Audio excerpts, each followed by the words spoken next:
কৃষ্ণ যখন পঞ্চপাণ্ডব যখন কুরুক্ষেত্রের যুদ্ধে জিতে গেল, কৃষ্ণ তখন পিসি কুন্তিকে প্রণাম করে বলছে, পিসি আমি যাই। আচ্ছা মায়েরা বলুন তো, ছেলে যদি বাইরে যায় আপনাকে প্রণাম করে, আসি বলে না যাই বলে? জোরে বলুন, জোরে বলুন। আচ্ছা প্রণাম করবার সময় কি বলে মায়েরা? আসি। কিন্তু কৃষ্ণ প্রতিদিন কুন্তিকে প্রণাম করে বলে, পিসি আমি আসি, আজকে বলছে পিসি আমি যাই। সঙ্গে সঙ্গে কুন্তি বলল, কৃষ্ণ আমি যেটুকু বুঝলাম তুই আর আমার কাছে আসবি না। বলে কেন? তুই অন্যবার প্রণাম করার সময় বলিস পিসি আমি আসি, আজকে বলছিস যাই, এর থেকে বুঝলাম তুই আর আসবি না। ওরে কৃষ্ণ, তুই যদি কিছু না মনে করিস তবে একটা কথা বলি, তুই হলি কাঙালির ভগবান, তুই হচ্ছে ভিখারির ভগবান, তুই ধনীর ভগবান নোস। আপনার ধনী বলতে কাকে বোঝেন? যার প্রচুর টাকা আছে তাকে ধনী বোঝেন না। ধনীকে, ভগবানের মতো ধনকে যিনি হৃদয় মাঝে রেখেছেন, তার মতো পরম ধনী পৃথিবীতে কেউ নাই। তাই ধনী যদি হতে হয় তবে এ কৃষ্ণ ধনে ধনী হন, আপনার লাভ আছে। তুই কাঙালির ভগবান, তুই ভিখারির ভগবান। কৃষ্ণ বলল, পিসি তুমি বুঝলে কি করে? বলছে কুরুক্ষেত্রের যুদ্ধের সময়, মায়েরা, কুরুক্ষেত্রের যুদ্ধের আগে পঞ্চপাণ্ডব মনে ঘুরে বেড়াচ্ছিল কেন? ভিখারির মতো। তখন তুই তাদের সঙ্গে ছিলি। এখন তারা রাজ ঐশ্বর্য ফিরে পেল, জিতে গেল, তখন তুই তাদের ছেড়ে চললি। এর থেকে বুঝলাম ভক্তের যখন হৃদয়টা কাঙ্গাল থাকে তখন তুই তার পাশে থাকিস। আর যে টাকা পয়সা ধনে যদি ধনী হয়ে যায়, অহংকার যদি হয়ে যায়, তুই তার কাছ থেকে সরে যাস। আমি আপনাদের বলতে চাইছি, ভগবানের মতো ধনকে ধনী করুন, দেখবেন ধনকে রাখুন, দেখবেন আপনার জীবন সুন্দর হবে। একটা ছোট্ট প্রমাণ দিয়ে দিই, যে যেখানে বসে আছেন দেখবেন সরসজ্জায় ভীষ্ম ছিল কতদিন? জোরে বলবেন। 58 দিন। কোন দিন দেহ রেখেছিল? অক্ষয় তৃতীয়ার দিন। সবাই তাকান। অক্ষয় তৃতীয়ার দিন যখন দেহ রেখেছিল, তখন দেহ রাখবার আগে দুর্যোধন, 100 ভাই দুর্যোধন বলেছিল, দাদু তোমার লজ্জা করে না? বলে কেন? আমার খাচ্ছ, আমার পড়ছো, আর আমার ভাইগুলো মরে যাবে, আর তুমি দেখতে পাচ্ছ না? ভীষ্ম তখন বলে উঠলো, দাদু ভাই, দুটো জিনিস খুব খারাপ লাগে। খাবার খোঁটা যদি কেউ দেয় তবে কিন্তু গায়ে লেগে যায়। তুই যখন খাবার খোঁটা দিলি, তবে শুনে রাখ, তোর কোনো ভাই আর মরবে না। আজকে রাত্রি 12টার সময় দুর্যোধন তোর স্ত্রী ভানুমতিকে আমার কাছে পাঠিয়ে দে, দেখবি আমি আশীর্বাদ করে দেবো, তোর আর কোনো ভাই মরবে না। তোর স্ত্রী ভানুমতিকে পাঠিয়ে দে রাত 12টার সময়, আশীর্বাদ করে দেবো, আর কোনো ভাই মরবে না। ভানুমতির কাছে দুর্যোধন বলল, ভানুমতি, দাদুর কাছে রাত্রিবেলায় যাও, প্রেম, দাদুর কাছে রাত্রিবেলায় যাও, দেখবে দাদু তোমাকে আশীর্বাদ করে দেবে, আর কোনো ভাই আমাদের মরবে না। ভানুমতি খালি একটি কথা বলল, আজ রাত্রে যাব না, কাল সকালে যাব। এই কাল কাল যদি কেউ করেন, আপনার জীবনে কাল হয়ে আসতে পারে। যদি কেউ মনে করেন এখন কৃষ্ণ ভজন করার কি আছে, কাল করব, আপনার বিশ্বাস আছে আপনার জীবনে কাল হবে। রাত্রিবেলায় শোবেন, যদি চোখ খোলেন সকালে তবে সকাল হবে, চোখ না খুললে পরকাল হবে। ট্রেন আসবার সময় সিগন্যাল দেয়, আমরা জানি ট্রেন আসে, মৃত্যু আসবার সময় খুব সিগন্যাল দেয় না, যে কোনো সময় যে কোনো মানুষের মুহূর্তে আসতে পারে। সঙ্গে সঙ্গে রাত্রিবেলায় ভানুমতি বলল, আমি যাব না, কালকে সকালে যাব। কৃষ্ণ মনে মনে ভাবলো, কাল যদি রাত্রিবেলায় ভানুমতি চলে আসে আর কাল সকালে যদি আসে, তাহলে তো পঞ্চপাণ্ডব মরে যাবে। কৃষ্ণ মনে মনে ভাবছে, পঞ্চপাণ্ডবের তো আমি, তাহলে পঞ্চপাণ্ডব মরে গেলে আমাকে ভগবান বলবে না। রাত্রি 12টার সময়, হরে কৃষ্ণ, রাত্রি 12টার সময় দ্রৌপদীর দরজায় ধাক্কা দিয়েছে। দ্রৌপদী, দ্রৌপদী, শুনবেন কথাগুলো, দ্রৌপদী। কৃষ্ণ বলছে, প্রভু আমায় ডেকেছ? হ্যাঁ। ডাকলে কেন? অসময়ে ডাকলে কেন? রাত্রি 12টা বাজছে তো। কৃষ্ণ বলছে, আমি ডাকি তার কোনো সময় নাই। আমি অসময়েও ডাকতে পারি, আমি সময়ও ডাকতে পারি। কাউকে 5 বছরও ডেকে নিতে পারে, কাউকে 50 বছরও ডেকে নিতে পারে, কাউকে 75 বছর হলেও ডাকলেও না ডাকতে পারে। এই জন্যে যদি ডাকতে হয় ভগবানের কাছে প্রার্থনা করুন, যেন কম বয়স থেকে আমাকে ডাকতে পারে, তার হাতটাকে যেন ধরে নিতে পারি। সবাই লক্ষ্য করুন, দ্রৌপদী বলল, প্রভু কি করব? রাত্রি 12টা বাজে, দাদু ভীষ্ম শুয়ে আছে, তাকে প্রণাম করে দাও গা, তোমাকে ভানুমতি বলে তোমাকে আশীর্বাদ করে দেবে, ব্যাস, পঞ্চপাণ্ডব মরবে না। সঙ্গে সঙ্গে দ্রৌপদী চলল স্বামীকে রক্ষা করার জন্য, মাথায় কাপড় দিয়ে দিয়ে আগে আগে চলেছে, কৃষ্ণ পেছন পেছন চলেছে।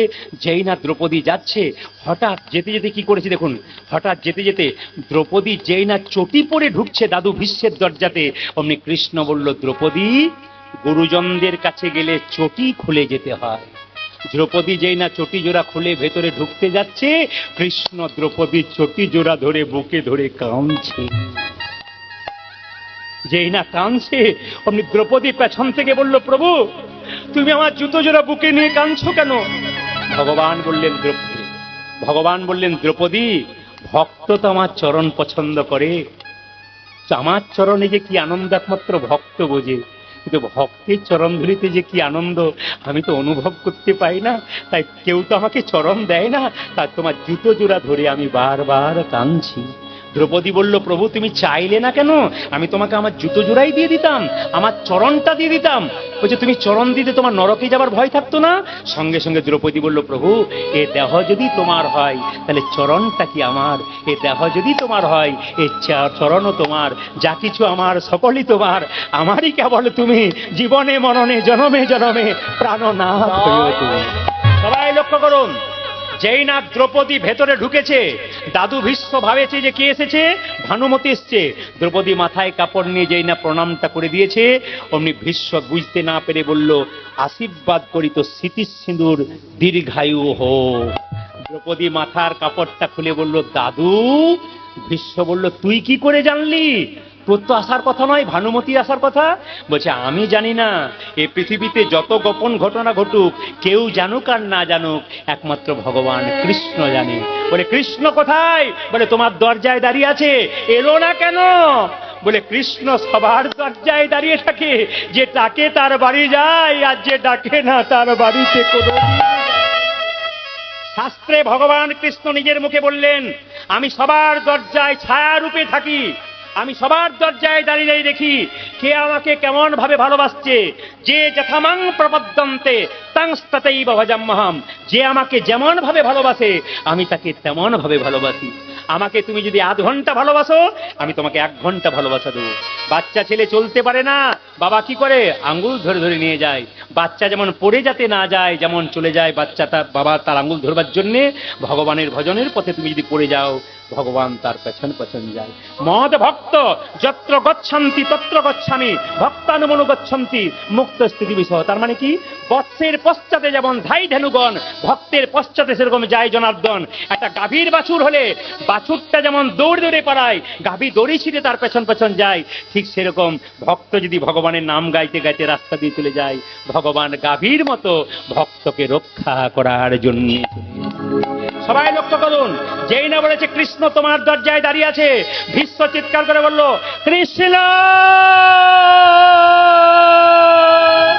কৃষ্ণ কৃষ্ণ কৃষ্ণ। ভক্তের আকুল আহ্বানে ভীষ্মের কাছে ভগবান ছুটে এলেন। ভগবান জিজ্ঞেস করলেন, দাদু কৃষ্ণ, আমি যে সরসজ্জায় শুয়ে আছি, আমার পিঠে সর তার দিয়ে গোটা শরীর বিদ্ধ হয়ে আছে, আমি কি এমন অপরাধ করেছিলাম যার জন্য আমি সরসজ্জায় শুয়ে আছি? এত কষ্ট কেন? ভগবান বলল, তোমার কত জন্মের কথা মনে পড়ছে? বলছে আমার 7 জন্মের কথা মনে পড়ে, আমি কোনো পাপ করি নাই। তুমি 8 জন্মের কথা মনে পড়েছো? বলে না। ভগবান কৃষ্ণ বলল, তবে শোনো বিশ্ব, তুমি 8 জন্মে আগে কি ছিলে? একজন রাজপুত্র ছিলে, তোমার বড় অহংকার ছিল। একটা বেতের লাঠি দিয়ে রাস্তা দিয়ে পেরোতে, তখন একটা বিষধর সাপ রাস্তা দিয়ে পেরোচ্ছিল, আর তুমি বেতের লাঠি দিয়ে বিষধর সাপটাকে কাঁটার মধ্যে ফেলে দিয়েছিলে। আর যখন কাঁটার মধ্যে ফেলে দিয়েছিলে, বিষধর সাপটা ছটফট ছটফট করলো, তার পরিবারের সবাই তাকে বাঁচাবার চেষ্টা করলো, কিন্তু কেউ বাঁচাতে পারলো না। তখন বিষধর সাপটাকে দেখে দিয়ে বলেছিল, হে প্রভু, হে জগন্নাথ, হে জগন্নাথ, জগতের নাথ, জগতের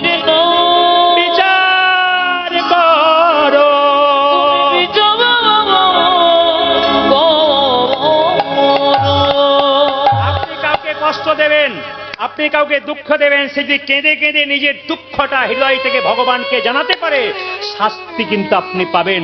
ওই সাপ যখন নিজের কষ্টটা জানিয়েছিল যে আমি যেমন কাঁটায় পড়ে ছটফট করে আমার মৃত্যু হচ্ছে, এই রাজপুত্র আমাকে কাঁটায় ফেলেছে, এর জন্য কাঁটাই পড়ে মৃত্যু হয়। ভীষ্ম কাঁটাই পড়ে আছে। সঙ্গে সঙ্গে কৃষ্ণ বলল, পাপের ফল তোমাকে ভোগ করতে হবে। আর একটা ছোট্ট কথা বলে যাই, মহাভারতের কথা যখন শুরু করলাম, খুব দামি দামি কথা। এ কথা আমি ত্রিপুরা যাই, আমি আসাম যাই, আমি কোচবিহার যাই, আগামীতে আমার বিদেশে যাওয়ারও চান্স আছে, কারণ প্রচুর চাপ আছে, কিন্তু আমি দিতে পারি না সময়। এর মধ্যে আপনাদের বলে দিয়ে যাই, অপরের মন্দ যারা করে নিজের মন্দ আগে হয়। কেন বলুন তো? দ্রৌপদীর যখন বস্ত্রণ হবে তখন 80,000 মানুষ চেয়ারে বসেছিল, একটা মেয়ের কাপড় টানাটানি হবে। সবাই লক্ষ্য করুন, সেদিন কিন্তু তিনি ছিলেন কি রজস্বলা ছিলেন। কে?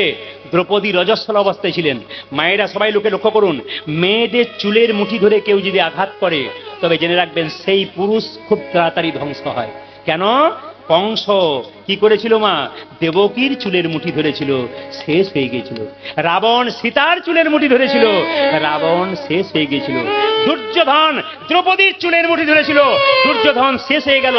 তাই বারবার বলবো, কথা কাটাকাটি হতে পারে, কিন্তু মেয়েদের চুলে কোনোদিন আঘাত করবেন না। ধ্বংসং কিন্তু আপনার তৈরি হবার জন্য পথটা পরিষ্কার করছেন। সবাই লক্ষ্য করুন, যখন দ্রৌপদী দাঁড়িয়ে আছে, তার বস্ত্র হরণ হবে, রজস্বল অবস্থায় আছে, সেই সময় সবাই তার অপেক্ষা করছে। দুর্যোধন কি করলো? মা সবাই চুলের মুঠি ধরে যখন রাজসভায় আনলো, তখন দুঃশাসন কি করেছে? দুঃশাসন একবার কাপড় টানছে, দুর্যোধন একবার কাপড় টানছে। যেই না কাপড় টানছে, সঙ্গে সঙ্গে দ্রৌপদী কি করছে? এক হাতে নিজের বস্ত্রটা ধরে আছে, আর এক হাতে ভগবানকে ডাকছে। কৃষ্ণকে নারদ বলছে, প্রভু তোমার ভক্ত কাপড়ের জন্য কাঁদছে, এক হাতে তোমায় ডাকছে, এক হাতে কাপড় ধরে আছে, তার কাপড় তুমি দান করবে না? ভগবান বলল, দ্রৌপদীর পরীক্ষা নেবার জন্য প্রস্তুত, দ্রৌপদী পরীক্ষা দেবার জন্য প্রস্তুত নয়। কেন?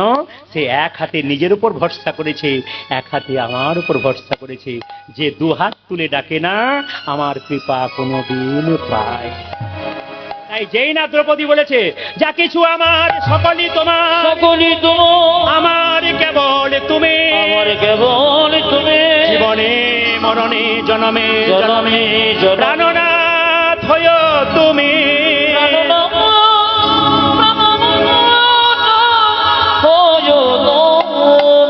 সবাই তাকান, দুর্যোধন টানছে তারপর 1 ঘন্টা, 2 ঘন্টা, 3 ঘন্টা। দুর্যোধন বলল দুঃশাসনকে, দুঃশাসন তুই এবার টান, আমি একবার ভেতরে যাই, জল পান করে আসি। যখন কাপড় টানছে 1 ঘন্টা, 2 ঘন্টা, 3 ঘন্টা, দুর্যোধন পারল না। দুর্যোধন যখন বাড়ির ভেতরে গেল, তখন দুঃশাসন টানতে লাগলো। দুর্যোধন বাড়ির ভেতরে গিয়ে চমকে উঠল, 100 ভাইয়ের স্ত্রী উলঙ্গ হয়ে বসে আছে, শরীরে কাপড় নাই, এরকম করে অন্ধকারে কোণে বসে আছে। দুর্যোধন তার স্ত্রীকে জিজ্ঞেস করলো, হ্যাঁ গো তোমাদের অবস্থা কে করলো? বলে তোমার আর তোমার ভাইয়ের জন্য অবস্থা হলো। বলে কেন? দ্রৌপদী ভগবানকে বস্ত্র চাইছে, ভগবান এত বস্ত্র পাবে কোথায়? আমাদেরগুলো টানছে আর দ্রৌপদীকে দান করছে। বারবার বলবো, অপরের অমঙ্গল করলে নিজের অমঙ্গল আগে হয়। ভাগবত বলছে, মেয়েদের পেটে বাচ্চা থাকলে 4টে জিনিস করলে সেই বাচ্চা কৃষ্ণ ভক্ত তো হবে, মহাপুরুষের জন্ম দেবেন আপনি। আপনার ছেলে মেয়ে মহাপুরুষ হতে পারে যদি আপনি, ভাগবত বলছে 4টে জিনিস করতে পারেন। কি? পেটে বাচ্চা থাকলে সত্য, সোচ, দয়া আর দান। সত্য মানে কি? যখন পেটে বাচ্চা থাকবে আপনি সত্য কথা বলবেন, মহাপুরুষের জন্ম দেবেন আপনি, ভাগবত বলছে। পেটে বাচ্চাদের সোচ মানে পবিত্রতা, সবসময় পবিত্র কাপড় চোপড় পরবেন, পবিত্র ভাব রাখবেন, ভগবানের নাম মনে রাখবেন, পবিত্র ভাব। তাহলে কি? সত্য, সোচ আর কি? দান। আপনি যেমন পারবেন, আপনার যেমন ক্ষমতা, একটু দান দক্ষিণা করবেন। আর দয়া মানে জীবের প্রতি দয়া, মানুষের প্রতি ভালোবাসা। এই 4টে জিনিস রাখলে ভাগবত বলছে আপনার সন্তান কৃষ্ণ ভক্ত শুধু হবে না, আপনি মহাপুরুষের সন্তান হতে পারবেন। যে মেয়ে বাচ্চাকে কৃষ্ণ ভক্ত সন্তান জন্ম দেয়, তার গর্ভটাকে মহাপ্রভু বলছেন রত্নগর্ভা। রত্নগর্ভা। আমি একটু আগে আপনাদের বললাম যে কুরুক্ষেত্রের যুদ্ধে কৃষ্ণ অর্জুনকে গীতার জ্ঞান দিয়েছিল। জোরে বলুন হ্যাঁ না না। আমি বলেছিলাম কতদিন ধরে দিয়েছিল? কতদিন নয়, 45 মিনিট দিয়েছিল। কি বার দিয়েছিল? রবিবার দিন দিয়েছিল। সেদিন কি তিথি ছিল? সেদিন একাদশী তিথি ছিল। ভালো করে শুনবেন, সেদিন একাদশী তিথি। আমি বললাম আগে যে কৃষ্ণ অর্জুনকে এই গীতার জ্ঞান দেবার আগে কাকে দিয়েছিল? সূর্যদেবকে আগে দিয়েছিল। এর আগে সূর্যদেবকে তিনি এই জ্ঞান দিয়েছিলেন। খুব মন দিয়ে শুনে নিন কথাগুলো। দেখুন, কৃষ্ণকে যদি ঠিক মতো ভজনা করতে পারেন, কৃষ্ণ আপনার দাস হতে পারে। কেন হতে পারে? না, যে জন কৃষ্ণ ভজে সে বড় চতুর। আবার কি বলছে? না, আপনি ভগবানকে ভজনা করবেন, কিন্তু ভগবানকে ঠিক মতো ভজনা করলে ভগবান আপনার দাস হয়ে যেতে পারে। তার প্রমাণ কি? কুরুক্ষেত্রের যুদ্ধে কৃষ্ণ রথের সারথি হয়েছিল না রথের মালিক হয়েছিল? জোরে বলুন। রথের সারথি। মালিক কে হলো? ড্রাইভার হলো কে? কৃষ্ণ। আর মালিক কে হলো? অর্জুন। দেখুন, আমি যে গাড়িতে এসেছি, এই গাড়িটা ময়লা হয়ে গেলে ধুয়ে মুছে পরিষ্কার করবে কি? আমার ড্রাইভার। জোরে বলুন হ্যাঁ না না। চাকাতে দাগ লেগে গেলে পরিষ্কার করবে কি? আমার ড্রাইভার। আমি যে সিটে বসি সেই সিটটা পরিষ্কার করে দেবে আমার ড্রাইভার। তাহলে ভগবান যদি ড্রাইভার হয় আর অর্জুন যদি রথের মালিক হয়, তাহলে বলুন তো ঘোড়াগুলোকে স্নান করাতে হবে রথের, তার জন্য অর্জুন করাবে না কৃষ্ণ করাবে? জোরে বলুন। কৃষ্ণই করাবে।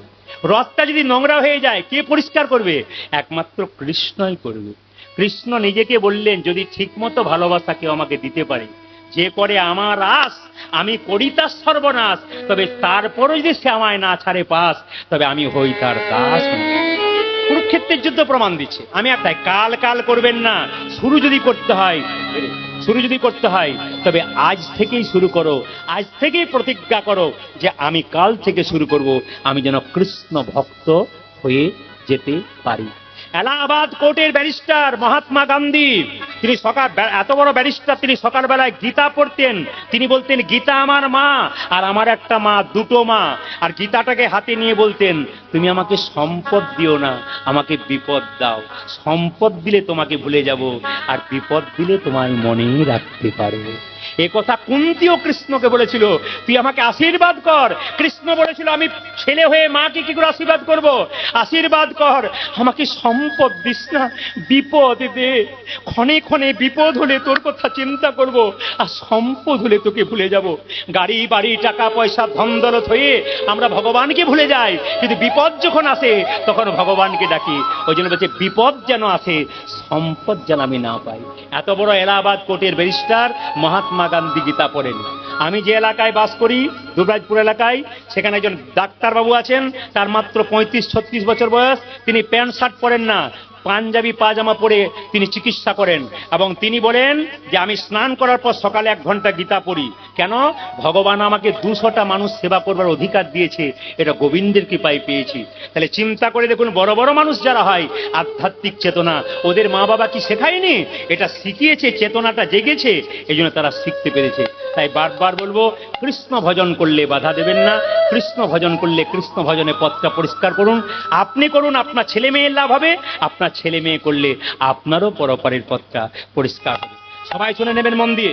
কাদের হরিনাম ভালো লাগে না বলুন তো? কাদের হরিনাম ভালো লাগে না?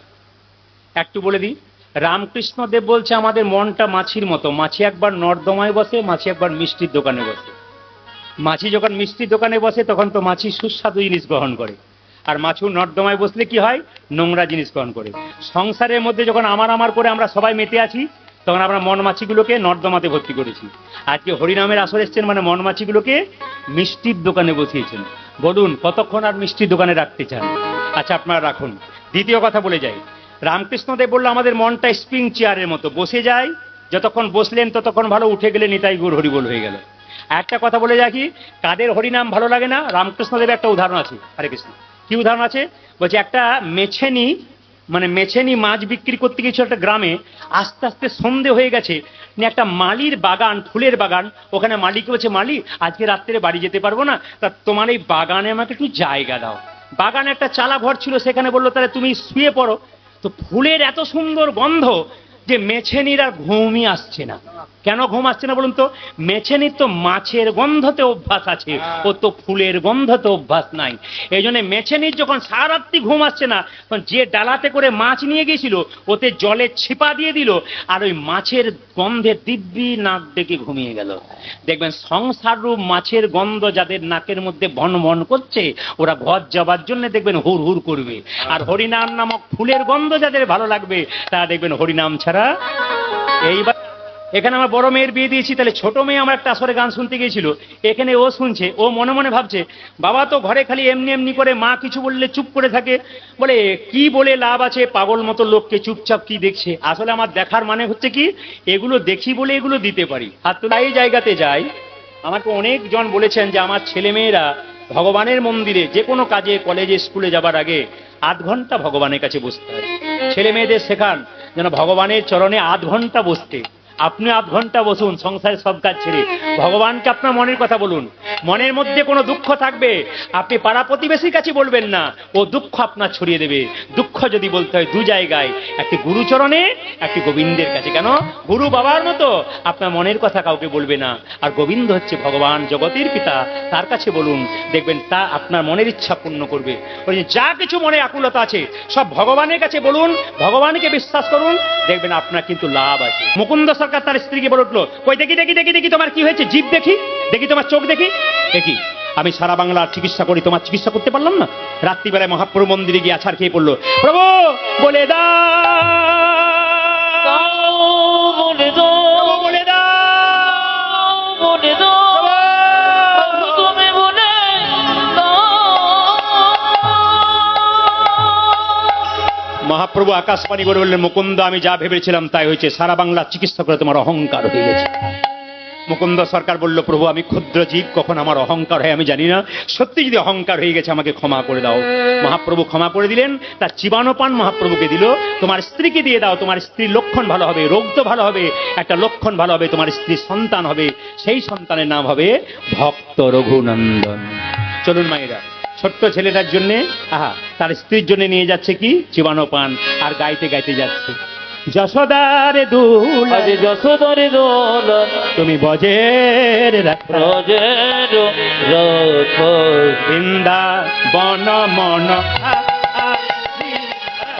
তুমি যশোদার দোলন, ব্রজের রথ, বন মন হরে। যশোদার দুলাল বজের রাখাল, বৃন্দাবন মন হারি। তুমি যশোদার দোলন, ব্রজের রথ, বৃন্দাবন ধন হরে। গোপী জন বল্লভ রাধিকা রমনা, গোপী জন বল্লভ, গোপী জন বল্লভ রাধিকা রাম। অজয় গোপী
গোপী জন বল্লভ রাধিকা রমন, গোপী জন বল্লভ রাধিকা রাম। তুমি গোপী জন বল্লভ রাধিকা রমন, চিত্তবিত্ত মনোহারে, বৃন্দাবন মন উলধ্বনি নিদাই গৌর হরি গো। যশোদার দোলাল ব্রজের রথ, বৃন্দাবন মন হরে।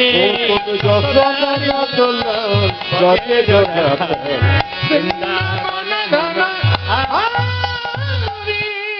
কই যো, এই চিবানোপান তোমাকে দিলাম, যে না চিবানোপানটা দিয়েছে মায়েরা, সঙ্গে সঙ্গে তার 1 মাসের মধ্যে গর্ভে সন্তান এসেছে। সবাই মিলে একটু মাথায় কাপড় নিন, আজকে কিন্তু সরস্বতী পুজোর দিনে মুকুন্দ সরকারের ছেলে জন্ম নিয়েছে। মায়েরা, হেন কালে হে জন্মিল শির ঘুনন্দন, হেন কালে জন্মিল শির ঘনন্দন, হেন কালে হে জন্মিল শির ঘুনন্দন। জন্ম নিল রে সবাই উলুধ্বনি দিন।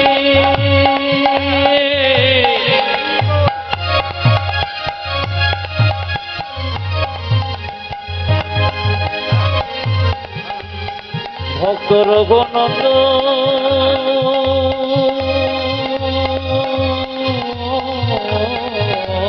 জোরসে উলুধ্বনি দিন ভক্ত সন্তানের জন্ম হচ্ছে একবার ভক্তি করে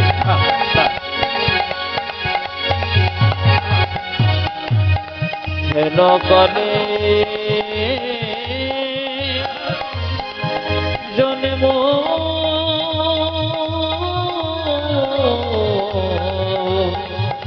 এলো রে। কালে জনমের চির ঘনন্দ কালে জন্মিল শিরঘুনন্দ।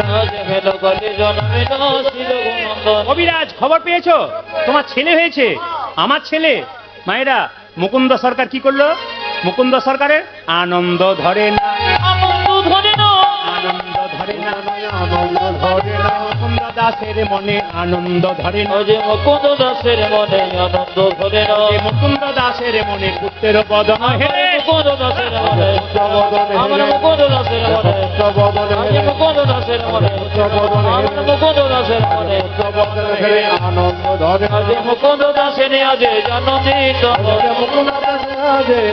আনন্দিত আচ্ছা এখানে একটা খুব সুন্দর প্রশ্ন আছে বাচ্চা ছেলে জন্ম নিলে মুখে কি দিন জোরে বলুন নিম পাতা তেতো নিম পাতা এই দেখুন এদের দিকে নিম পাতা দেয় বাচ্চা জন্ম দিলে মুখে কি দিন মধু আচ্ছা আপনাদের কি বিশ্বাস বলুন তো মিষ্টি মিষ্টি কথা বলবে বলে তো কিন্তু বুকে হাত দিয়ে বলুন তো আপনার ছেলে বড় হয়ে মিষ্টি মিষ্টি কথা বলে যত বড় হয় তত হরিবোল আপনাদের কাছে নিবেদন রইল যে যেখানে বসে আছেন মুখে মধু দেবার আগে আপনি মধুটা দেন কেন বাচ্চা জন্ম নেবার পর হসপিটালে বাচ্চাকে রাখুন নার্সিংহোমে রাখুন বাচ্চা যদি কান্নাকাটি না করে ডাক্তারবাবু থাপ্পড় মেরে মেরে কান্না করায় কেন যে বাচ্চা জন্ম নেবার পর কান্না করে না সেটা সুস্থ বাচ্চা নয় তাই তাকে থাপ্পড় মেরে মেরে কান্না করে আর বাচ্চা কান্না করলে বাচ্চা জন্ম নিয়ে মায়ের দুধ পান করতে পারে না তখন কি করে একটু মধু দেয় কেন কান্নাটাকে বন্ধ করবার জন্য মধু দেওয়া হয় অ্যাকচুয়ালি কান্না বন্ধ করবার জন্য কিন্তু দুটো শাস্ত্রের কথা বলবো একটা গভীর গৃহসত্যকার একটা পরাশর গৃহসত্যকার যদি একটা বই আপনারা যারা পড়াশোনা করেন একটা বই পড়ে নেবেন বইটার নাম হচ্ছে হিন্দু ধর্ম কি এবং কেন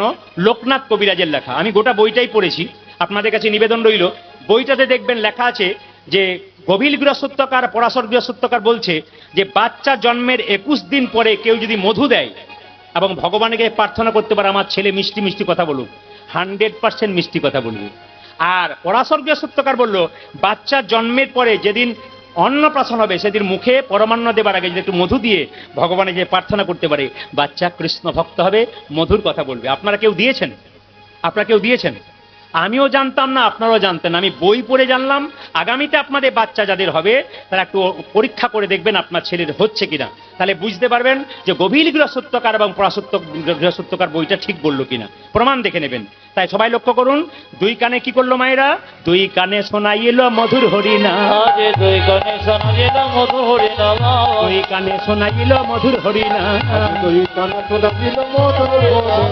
বাচ্চা জন্ম নিচ্ছে সরস্বতী পুজোর দিন দোকান বন্ধ তো মধু কোথায় পাবো দুই কানে শোনাই এলো মধুর হরিনা আজ দুই কানে শোনাইল মধুর হরি নাম হরিনামে শোনালো হরি নামে শোনালো হরিনামে শোনালো হরিনামে শোনালো সারির কথা শোনার আগে হরিনামে শোনালো আমি সারি কথা শোনার আগে হরি নামে শোনালো সারির কথা শোনার আগে নামময় দেহ হলো আমি সারি কথা শোনার আগে নামময় দেহ হলো সারি কথা শোনার আগে নামময় দেহ হলো সারি কথা শোনার আগে নামময় দেহ হলো সারি কথা শোনার আগে হরিনামে শোনালো আজ দুই কানে শোনাইল মধুর হরি নাম তুই কানে শোনাইল মধুর এই যে আশীর্বাদ করবেন যদি আপনার বাচ্চাটা সরস্বতী পুজো দিনে জন্ম হয় মাকে কি বলেন মা ইঞ্জিনিয়ার হোক ডাক্তার হোক মাস্টার হোক উনি কি বললেন কিচ্ছু দরকার নেই আশীর্বাদে করো মা আশীর্বাদী করো আশীর্বাদে করো মা কি যেন ভাগবতী পড়তে পারে আশীর্বাদে করো মা যেন ভাগবতে পড়তে পারে আশীর্বাদে করো যেন ভাগবতী পড়তে পারে আশীর্বাদে করো মা যেন সংকীর্তন গাইতে পারে আশীর্বাদে করো মা নাম সংকীর্তন গাইতে পারে আশীর্বাদে করো যেন সংকীর্তন গাইতে পারে হরি হরি হরি নাম বলে সংকীর্তন গাইতে পারে হরি হরি হরি যেন বলে ভাগবতে পড়তে পারে হরি হরি হরি নাম বলে সংকীর্তন গাইতে পারে হরি হরি হরি যেন ভাগবতে পড়তে পারে আজ দুই কানে শোনাইল মধুর হরি নাম তুই কানে শোনাইল সবাই মিলে বলুন রাধে রাধে হ্যাঁ বাচ্চা একটা নাম রাখতে হবে তো তা বাচ্চার নাম রাখলে কি রঘুনন্দন কিছু মনে করবেন না আপনারা কীর্তন শুনতে এসছেন এই বাচ্চাগুলোর নাম কি আমি জানি না আপনাদের বাড়িতে বাচ্চার কি নাম রেখেছেন জানি না তবে ছোট করে বলি এই কয়েকদিন আগে একটা আমি নদিয়াতে গান করছিলাম, যার বাড়িতে বাসা তার বাড়িতে 5টা ছেলে খুব লাফালাফি করছে, এরকম বাচ্চা ছেলে, এরকম বাচ্চা ছেলে 5টা লাফালাফি করছে। এ ঘুম থেকে উঠে দুপুরবেলায় বলছে, দাদা এই পাড়ার ছেলেগুলোকে একটু তাড়িয়ে দিন তো। আরে কৃষ্ণ, পাড়ার ছেলেগুলো তাড়িয়ে দিন, পাড়ার ছেলেগুলো খুব জ্বালাচ্ছে। এই খোকা, পাড়ার ছেলেগুলো খুব জ্বালাচ্ছে, একটু তাড়িয়ে দিন তো। ভদ্রলোক বললেন, এগুলো পাড়ার ছেলে নয়, সব আমার ছেলে। আমি বললাম, এক বেটার বাপ হতে গিয়ে কত ঝামেলা, এ আবার বলে আমি পঞ্চপাণ্ডবের বাপ। আমি বললাম, তাহলে আপনি যদি পঞ্চপাণ্ডবের বাপ হন, তাহলে নিশ্চয় যুধিষ্ঠির, ভীম, অর্জুন, নকুল, সহদেব নাম রেখেছেন। বলছে, ও নাম কে রাখে, আমি তো সিরিয়াল দেখে রেখেছি। বড় ছেলের নাম ঝন্টু, মেজর নাম মন্টু, আর 3 নম্বরের নাম নন্টু, আর 4 আর 5-এর নাম রেখেছি নাট আর বল্টু। এখন দাদা কিছু মনে করবেন না, ঝন্টু মন্টু নন্টু কোনো কাজে লাগবে না, নাট বল্টু আপনার কাজে লাগবে। ও বলছে, কি করে লাগবে? বললাম, আপনার যখন বয়স হবে, শরীরের পার্টসগুলো ঢিলো হবে, তখন নাট বল্টু আপনাকে টাইট মারবে, তখন বুঝতে পারবে নাট বল্টুর পাওয়ার। আমি আপনাদের বলবো, ছেলের নাম কৃষ্ণ রাখুন, বিষ্ণু রাখুন, নারায়ণ রাখুন। ছেলেকে কৃষ্ণ নাম রাখবেন, আপনি 10 বার ডাকবেন, 2 বার গাল দেবেন, কিন্তু 8 বার তো ভালোভাবে ডাকবেন। ভাগবত যদি পড়েন, অজামিল ছেলের নাম নারায়ণ রেখেছিল, নর্দমায় পড়ে গিয়েছিল, মৃত্যুর আগে নারায়ণ বলে রেখেছিল, একদিন অজামিলের জায়গা হয়েছিল বৈকুণ্ঠ ধাম। তাই বারবার বলবো, ছেলে মেয়েদের নাম অন্তত 2টো করে রাখবেন, একটা আধুনিক নাম রাখবেন, একটা ভগবানের নামে রাখবেন, আপনার লাভ আছে। সবাই মিলে বলুন, রাধে রাধে। মায়েরা এখন সবাই লক্ষ্য করুন, ছেলেটাকে বললো, ছেলেটাকে মা সরস্বতী মন্দিরে নিয়ে গিয়ে বললো, মা এক কাজ করো, কি? আশীর্বাদে করো মা, আশীর্বাদে করো মা, আশীর্বাদে করো মা, আশীর্বাদে করো মা, যেন সংকীর্তনে গাইতে পারে, আমি সংকীর্তন গাইতে পারি, আশীর্বাদে করো মা, যেন ভাগবতী পড়তে পারে, আশীর্বাদে করো মা, ভাগবত গাইতে পারি, আশীর্বাদে করো যেন মা, ভাগবতী পড়তে পারে, হরি হরি হরি, আর সংকীর্তন গাইতে পারে, হরি হরি হরি যেন ভাগবত বলতে পারে, হরি হরি হরি আমি সংকীর্তন গাইতে পারে, হরি হরি হরি যেন ভাগবত বলতে পারে। হরি হরি হরি হরি আশীর্বাদে করো মা, আজ দুই গানে শোনাইল মধুর হরে ন, তুমি গানে শোনাইল মধুর হরি নাম। একবার জোরে বলুন তো, রাধা রানী কি? হ্যাঁ, রাধা রানী কি, শ্যাম সুন্দর কি, মদন মোহন কি, হরিবাসর কি, একবার রাখবো কি, মানে শেষ করবো কি, ওতে জিজ্ঞেস করছি। আপনাদের খিদে টিদে পাইনি তো? যদি পেয়েছে তাহলে ছেড়ে দেবো, আর যদি না পেয়েছে তাহলে চালিয়ে যাবো। হ্যাঁ, জোরে বলুন, রাধা রানী কি? হ্যাঁ দাঁড়া বাবা, ঠিক আছে। একবার শ্যাম সুন্দর কি, মদন মোহন কি, হরিবাসর কি, বা জোরে বলুন, রাধে রাধে। আসুন সবাই মিলে একটু ছোট্ট ভজন গাই, তারপর ছোট্ট ছেলেটার কথা বলবো। সবাই মিলে হাত তুলুন, কাবির আম্বানি কি, একসঙ্গে হাত তুলুন, একসঙ্গে একসঙ্গে, কাবির আম্বানি কি হাত তুলুন। যারা আছে তিনি তুলবেন, যার নাই তা তোলার দরকার নেই। সবাই মিলে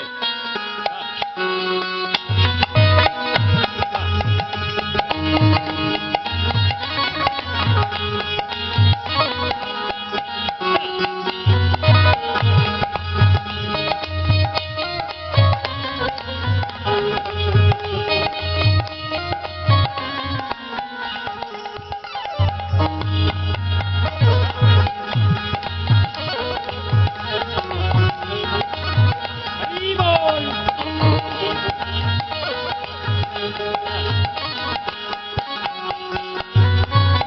দাঁড়ান, দাঁড়ান। ভজনটা গাইবার আগে বলে রাখি, হাত তুলুন। कभी राम बनेंगे, कभी श्याम बनेंगे, चलिए आना प्रभु जी, चलिए आना। कभी राम बनेगी, कभी श्याम बनेगी, चले आना प्रभु जी, चले आना। যার হাত আছে তিনি তুলবেন, যার নাই তার তোলার দরকার নাই।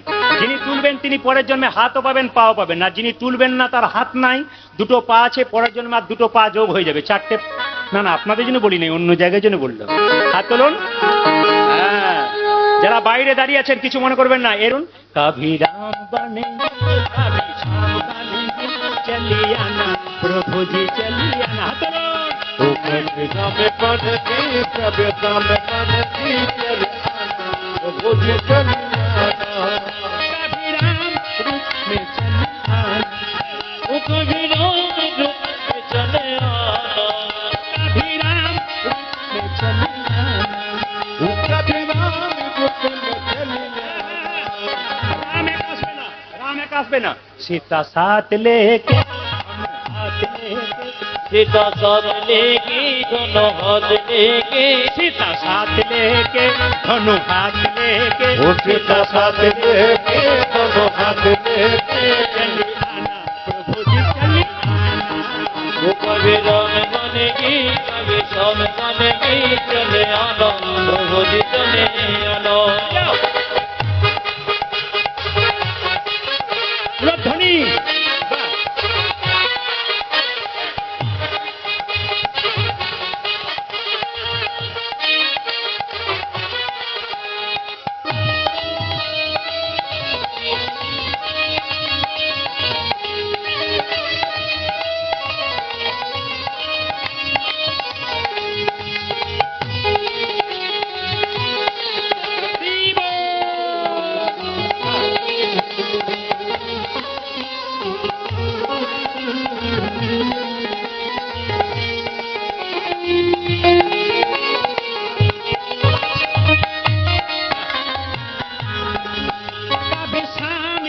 में चली आना, वो कभी शाम रूप में चले आना कभी शाम रूप में चली आना, वो कभी साथ में चली आना।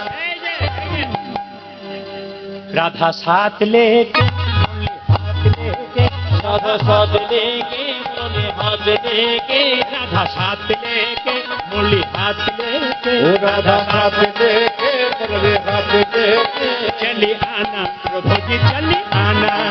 वो कभी राम बनेगी कभी श्याम बनेगी चले आना प्रभु जी चले आना कभी शाम करके चली आना प्रभु जी चली आना। कभी से मायरा हाथ तुलुन।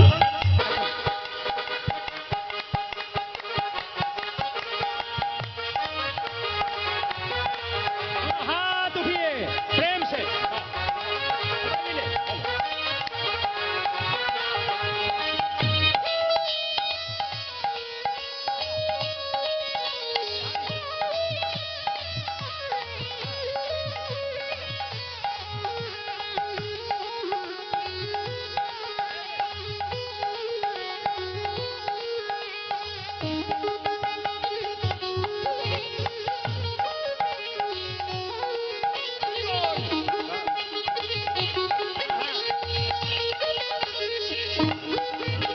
किसी भी रूप में चली आना, वो कभी शिव रूप में चले आना कभी शिव रूप में चली आना, वो कभी श्री रूप में चली आना। गोरी साथ लेके डमरू हाथ लेके, गोरी साथ लेके डमरू हाथ लेके गोरी साथ लेके डमरू हाथ लेके, वो कौरे साथ लेके डमरू हाथ लेके चली आना प्रभु जी चली आना। कभी दान बने बोलो ध्वनि। प्रभु जी चले आना वो कभी हरि बोल ध्वनि। प्रभु जी चले आना प्रभु जी चली आना। सारे राधा रानी की, শ্যাম সুন্দর কি, মদন মোহন কি। বেশ লীলা শেষ করব, মন দিয়ে শুনবেন। মুকুন্দ সরকারের ছেলেটি যখন বড় হলো 5 বছর বয়স, সেই ছেলেটি একদিন গোপীনাথকে নাড়ু খাওয়াবে, আর তার বাবা আগে নাড়ু খাওয়াচ্ছে, তার ছেলেটি তার পাশে বসে দেখছে। সবাই লক্ষ্য করুন, মুকুন্দ সরকার গাইছে হরে কৃষ্ণ, কাজল বাবু হরে কৃষ্ণ, মুকুন্দ সরকার গাইছে, আর নবাব মুকুন্দ সরকার গাইছে, তার ছেলে বসে আছে দেখছে। মা মা, সবাই মাথায় কাপড়টা নিয়ে নেই সবাই। মা মা অন্তর মন্দির ও রে তুমি জাগো জাগো জগো মদন কৃষ্ণ গোপাল গোপাল গো, মদন কৃষ্ণ গোপাল। অন্তর মন্দিরে জগো জগো মদন কৃষ্ণ গোপাল গোপাল মদন কৃষ্ণ গোপাল অন্তর মন্দিরে যাব যাব মদন কৃষ্ণ গোপাল গোপাল রে মদন কৃষ্ণ গোপাল। হ্যাঁ, মম অন্তর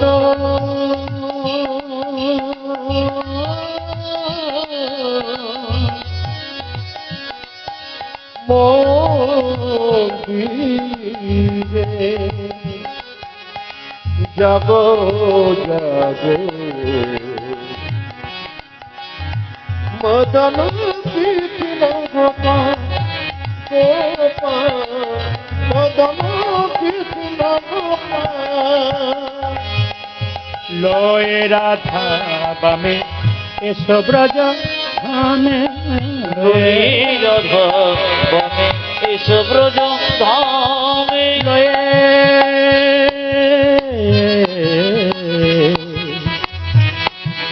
লয়ে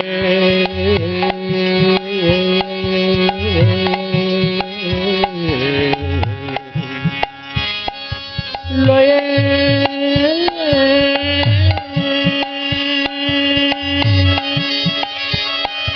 এটার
লয়ে রাধা বামে এসো ব্রজ ধামে রাধা বনে এসো ব্রজ ধামে এসো এসো গিরি ধারিলা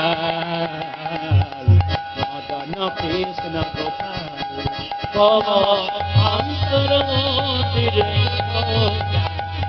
জগ জগ মদন কৃষ্ণ গোপাল গোপাল মদন কৃষ্ণ গোপাল মদন কৃষ্ণ গোপাল। দেখুন, আসুন, আপনাদের আমি জানি আমরা যে কোনো আসরে গেলে এরকম মানুষ উঠতে চায় না, সে 10,000 হোক, 5,000 হোক, আর 200 হোক, আর 100 হোক। আমার খুব ভালো লাগছিল, কিন্তু কি করবেন, আমাদের আপনাদের সেবার ব্যবস্থা আছে, রাত্রি আর করবো না, সবাই খুশি থাকবেন।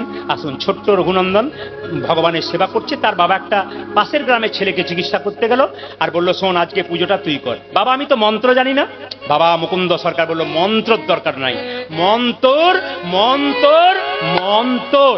শুদ্ধ মন যদি না থাকে তবে মন্ত্রের কোনো কাজ হয় না। আপনি 1000 মন্ত্র বলে গেলেন, কিন্তু মনে যদি শুদ্ধতা না থাকে ওই মন্ত্রে কোনো দাম থাকবে না। ছোট্ট রঘুনন্দন মন্দিরে গিয়ে বলছে, ওগো গোপীনাথ, আমি তো সাধন জানি না, ভজন জানি না, মন্ত্র জানি না। এই জায়গাটা সবাই শুনবেন। আপনাদের বয়সগুলো আপনারা হিসাব করুন, কার কত বয়স হয়েছে এখন বিচার করুন। আর যে ছেলেটা নাড়ু খাচ্ছে তার বয়স কত? মাত্র 5 বছর। যার হয় তার ছোট থেকে হয়, যার হয় তার বুড়োতে হবে না। কেন? ছোট্ট ছেলেটি বলছে, ওগো গোপীনাথ, ওগো গোপীনাথ ঘনশ্যাম। সবাই দর্শন করবেন। ওগো গোপীনাথ ঘনশ্যাম।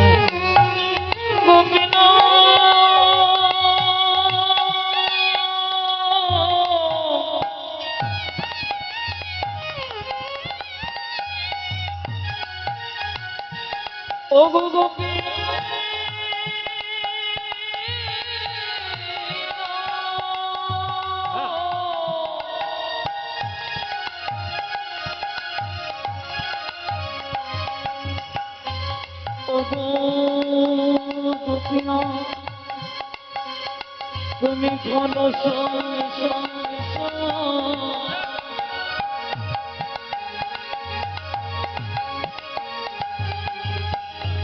গোপিন ঘন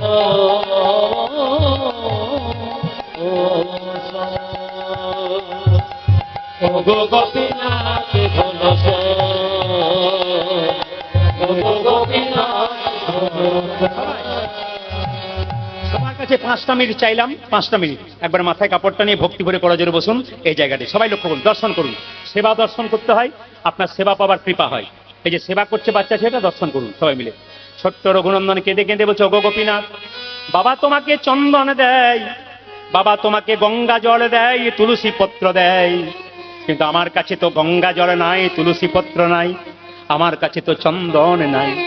তবে সাধু মুখে শুনেছি, চন্দন যদি কারো কাছে না থাকে তবে ভক্তি চন্দন গোবিন্দের চরণে দাও। তুলসী পাতা যদি না থাকে তবে মন তুলসী গোবিন্দের চরণে দাও। গঙ্গা জল যদি না থাকে তবে দুটি নয়নের জল গোবিন্দের চরণে দাও। বারবার বলছে, গোপীনাথ নাড়ু খাও, নাড়ু খাও। যখন পাথরের গোপীনাথ নাড়ু খাচ্ছে না, সবাই তাকান, তখন পাথরের গোপীনাথের পায়ে ছোট্ট রঘুনন্দন কি করলো, বারবার মাথা ঠুকছে, গোপীনাথ গোপীনাথ গোপীনাথ। রক্ত আর চোখের জলে মন্দির ভেসে যাচ্ছে, সবাই তাকাবেন, রক্ত আর চোখের জলে মন্দির ভেসে যাচ্ছে। কথাগুলো শুনে নেবেন। যখন দেখলো ভগবান, আমার দিকে তাকান, সবাই যখন দেখলো ভগবান নাড়ু খাচ্ছে না, ছোট্ট রঘুনন্দন কি করলো, গোপীনাথের পায়ে মাথা ঠুকছে। যখন মাথা ঠুকছে, রক্ত আর চোখের জলে মন্দির ভেসে যাচ্ছে। পাথরের গোপীনাথ পেছন থেকে মনে মনে ভাবছে, রঘুরে, লোকে আমায় সোনার থালাই রূপোর থালাই পায়েসে দেয়, কিন্তু তুই রক্ত আর চোখের জলে আমার চরণ ধুয়াইয়ে দিলি। একটা নাড়ু যদি আমি না খাই তবে যে আমার গীতাতে প্রতিজ্ঞা রবে না। আমি যে গীতাতে বারবার বলেছি, পত্রং পুষ্পং ফলং তয়ং যৌমে ভক্ত ব্রজচ্ছতি তদহম পরিতমাস্মানি প্রতাত্ম। যদি কেউ ফুল দেয় আমি তাও গ্রহণ করি, ফুল না পেয়ে কেউ যদি পাতা দেয় তা গ্রহণ করি, পাতা না পেয়ে কেউ যদি চোখের জল দেয় তাই গ্রহণ করি, চোখের জল না দিয়ে কেউ যদি সাধারণ জল দেয় আমি তাইও গ্রহণ করি। ছোট্ট পাথরের গোপীনাথ কি করলো, পেছন থেকে বললো, রঘু কাঁদিস না, কাঁদিস না, রঘুনন্দন নাড়ু দে, রঘুনন্দন নাড়ু দে, রঘুনন্দন নাড়ু দে, রঘুনন্দন নাড়ু দে, গোপীনাথ নাড়ু খা, গোপীনাথ নাড়ু খা, গোপীনাথ নাড়ু খা, গোপীনাথ নাড়ু খা। কি পাথরের গোপীনাথকে রঘু বলছে, হ্যাঁ গো, বাবার হাতে এত নাড়ু খাও না, তুমি আমার হাতে এত নাড়ু খাচ্ছ কেন? পাথরের গোপীনাথ বলছে, সবাই আমায় ডাকে রে রঘু, কিন্তু তোর মতোই এমন করি চোখের জলে ভেসে কেউ ডাকে না, চোখের জলে ভেসে কেউ ডাকে না, চোখের জলে ভেসে কেউ ডাকে না, চোখের জলে ভেসে কেউ ডাকে না, যে মন্ত্রে তন্ত্রে সবাই ডাকে, চোখের জলে ভেসে কেউ ডাকে না, আমার মন্ত্রে তন্ত্রে সবাই ডাকে, আমার চোখের জলে ভেসে কেউ ডাকে না, মন্ত্রে তন্ত্রে সবাই না, যে চোখের জলে ভেসে কেউ ডাকে না, মন্ত্রে তন্ত্রে সবাই না, চোখের জলে ভেসে কেউ ডাকে না, চোখের জলে ভেসে কেউ ডাকে না। মায়েরা, পাথরের গোপীনাথ একটা করে নাড়ু খেতে খেতে সব নাড়ু খেয়ে নিল। রঘুনন্দন জিজ্ঞেস করছে, হ্যাঁ গো গোপীনাথ, তুমি যদি সব নাড়ু খেয়ে নাও, বাবা যখন প্রসাদ চাইবে তখন কি দেব? পাথরের গোপীনাথ এক এক করে সব নাড়ু খেয়ে নিয়েছে। তুই এক কাজ কর, দরজাটা বন্ধ করে তোর মায়ের কাছে যা, আবার নাড়ু নিয়ে মন্দিরে নিয়ে আয়। ছোট্ট ছেলে মায়ের, মা জানো আজকে কি হয়েছে? কি হয়েছে রে? আজকে সব নাড়ু গোপীনাথ খেয়েছে। মা রেগে গিয়ে বলল, গোপীনাথ খেয়েছে না ছাই, তুই খেয়েছিস। এক কাজ কর, নাড়ু নিয়ে যা, নইলে তোর বাবা বকাবকি করবে। এখন লক্ষ্য করুন, যেই না ছোট্ট ছেলেটাকে এক থালা নাড়ু দিয়েছে আর মন্দিরে ঢুকতে যাচ্ছে, অমনি তার বাবা চিকিৎসা করে ওই গ্রাম থেকে ছুটে আসছে। আসে মুকুন্দ দাস কহে বালকের অজে আসে মুকুন্দ দাস কহে বালকের আসে মুকুন্দ দাস কহে বালকের আরে আসিয়া মুকুন্দ দাস কহে বালকের পার, প্রসাদ সামগ্রী আনা দেখি, প্রসাদনা ভোজন দেখে প্রসাদ সামগ্রী আনা দেখি। আজ প্রসাদ সামগ্রী আনা দেখে সকালবেলায় চিকিৎসা করতে গেলাম, তোকে পুজো করতে বললাম, তুই এখনো পুজো করিসনি। দেখবো কেমন পূজা দিয়েছ, দেখিব কেমন পূজা দিয়েছ, আমি দেখবো কেমন পূজা দিয়ে। ওই আমি দেখবো কেমন পূজা দিয়েছ। এ তুই পুজো করিসনি? বাবা জানো আজ কি হয়েছে? কি হয়েছে? আজ আমার গোপীনাথ সব নাড়ু খেয়েছে। এ কি রে, পাথর গোপীনাথ নাড়ু খায়? হ্যাঁ বাবা খেয়েছে। আরে তুমি যে বললে পল্লাদ হাতে খেয়েছে, ধুবে হাতে খেয়েছে, আমার হাতে খাবে না কেন? বলছে ওরে তোকে মিথ্যা করে বলেছিলাম তুই যাতে গোপীনাথে পুজো করতে পারিস, যাতে তুই গোপীনাথের কৃপা পাস, এই জন্য বলেছিলাম। না বাবা সত্যি খেয়েছে, দেখাতে পারবি? বলে হ্যাঁ দেখাতে পারবো। দেখাতে পারলে ভালো, তোর একদিন কি আমার একদিন। এখন যেই না বাড়ির দরজার সামনে দরজাটাকে বন্ধ করে, মন্দিরের দরজা বন্ধ করে পেছন দরজায় দাঁড়িয়ে আছে বাবা, আর ভেতরে ছোট্ট রঘুনন্দন দাঁড়িয়ে আছে। ওগো গোপীনাথ, তুমি এতক্ষণ আমার হাতে এত নাড়ু খেলে, এখন যদি একটা নাড়ু না খাও তবে আমি যে বাবার কাছে মিথ্যেবাদী হয়ে যাই। পাথরের গোপীনাথ পাথরের মতো দাঁড়িয়ে আছে। ছোট্ট রঘু কেঁদে কেঁদে বলে যে তোমাকে ভালোবাসে তুমি তাকে বারবার কাঁদাও। এতক্ষণ তুমি আমার হাতে এত নাড়ু খেলে, এখন যদি একটা নাড়ু না খাও তবে বাবা আমার মাথায় কলঙ্কের বোঝা দেবে।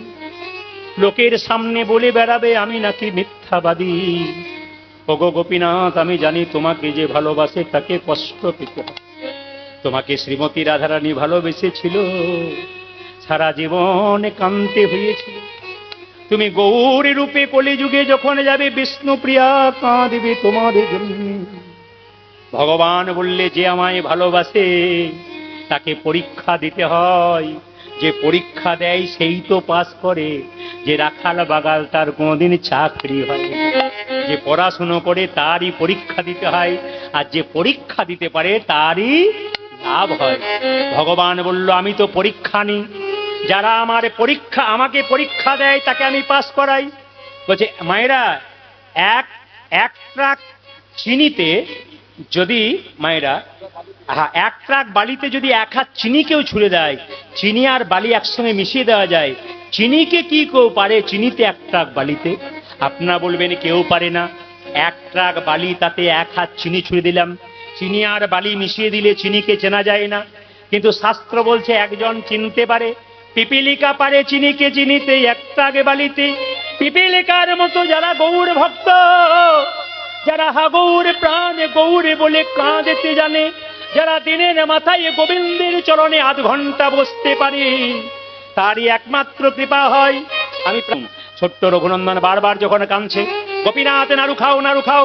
গোপীনাথ যখন নাড়ু খাচ্ছে না, পাথরের গোপীনাথের গলাতে যে উন্নিটা ছিল, উন্নিটা নিয়ে যেই না গলায় বাঁধতে গেছে, পাথরের গোপীনাথ মনে মনে ভাবছে রঘুরে, আমার মন্দিরে কেউ যদি আত্মহত্যা করে তবে বিপদ বারণ মধুসূদন আমাকে কেউ বলবে না। আমি তোকে নাড়ু চাইবো, তুই নাড়ু দে। পেছন থেকে পাথরের গোপীনাথ বলল রঘুনন্দন রঘুনন্দন নাড়ু দে দে রে। রঘুনন্দন নাড়ু দে দে রে। রঘুনন্দন নাড়ু দে দে রে। ও রঘুনন্দন নাড়ু দে রে। গোপীনাথ নাড়ু খাও, গোপীনাথ নাড়ু খাও। কে বললো রে, কে বললো নাড়ু দে, কে বললো? এই বলে বাবা যেই না দরজাটা খুলে দিয়েছে, অমনি দেখতে পেল কি জানেন? পাথরের গোপীনাথ নাড়ু খাচ্ছিল। ছেলে দেখছে আসল নাড়ু খাচ্ছে, আর তার বাবা দেখছে অর্ধেকটা পাথরের নাড়ু, মানে নাড়ু খেয়েছে অর্ধেকটা পাথরের নাড়ু হয়ে গেছে। ছোট্ট রঘুনন্দনকে তার বাবা জিজ্ঞেস করছে, আমি দেখছি পাথরের নাড়ু, তুই কি দেখছিস? রঘু বলল, বাবা আমি দেখছি আসল নাড়ু। সঙ্গে সঙ্গে বলছে, আমি তো দেখতে পাচ্ছি পাথরের নাড়ু। রঘুনন্দন গোপীনাথকে বলছে, ওগো গোপীনাথ, আমি দেখতে পাচ্ছি পাথরের নাড়ু, আমার বাবা কেন আমি দেখতে পাচ্ছি আসল নাড়ু, আমার বাবা কেন দেখতে পাচ্ছি পাথরের নাড়ু? আকাশবাণী করে ভগবান গোপীনাথ বলছে, রঘুরে, এ জগতে শাস্ত্রে এক কথা বলা আছে, পিতার পুণ্যে পুত্রের উদয় হয়, মাতার পুণ্যে কন্যার উদয় হয়। কিন্তু আমি শাস্ত্র পাল্টে দিলাম, এই লেখাটাকে পাল্টে দিলাম। পুত্র এবং কন্যা যদি কৃষ্ণ ভক্ত হয় তবে বাবা মায়ের উপকার হয়। এই দেখ, তোর জন্য তোর বাবা কি হবে? উদ্ধার হয়ে যাবে। এক কাজ কর, তুই তোর হাতটা তোর বাবার মাথায় দে, দেখতে পাবে আমি নাড়ু খাচ্ছি। যেই না বাবা ছোট্ট ছেলেটা বাবার মাথায় হাতটা দিয়েছে, অমনি কি দেখলো? অদ্যপি খণ্ডপুরে অর্ধনারু আছে পরে, অদ্যপি খণ্ডপুরে অধনারু আছে পরে, অদ্যপি খণ্ডপুরে অর্ধনারু আছে পরে, অদ্যপি খণ্ডপুরে অর্ধনারু আছে পরে। এ যত ভক্তগণ জনে জন, আজি দেখে যত ভক্তগণ জনে জনে, ব্রজের মদন যেই শিরগুণন্দন আজি যে, ব্রজের মদন যেই শিরগুণন্দন সে, উদ্ধব দাসরস ভনে ভন, উদ্ধব দাসরস ভনে ভনে। আজ মিলনে হলো আজ রে। মিলনে হলো রে। কি ব্যাপার, উঠবেন না নাকি? উঠবেন না? এবার উঠতে হবে তো, আমি তো মিলন করে, তা উঠছেন না। আরে খেতে হবে তো। আজ মিলনে হলো রে, আজ মিলনে হলো রে। মিলনে হলো রে। আজ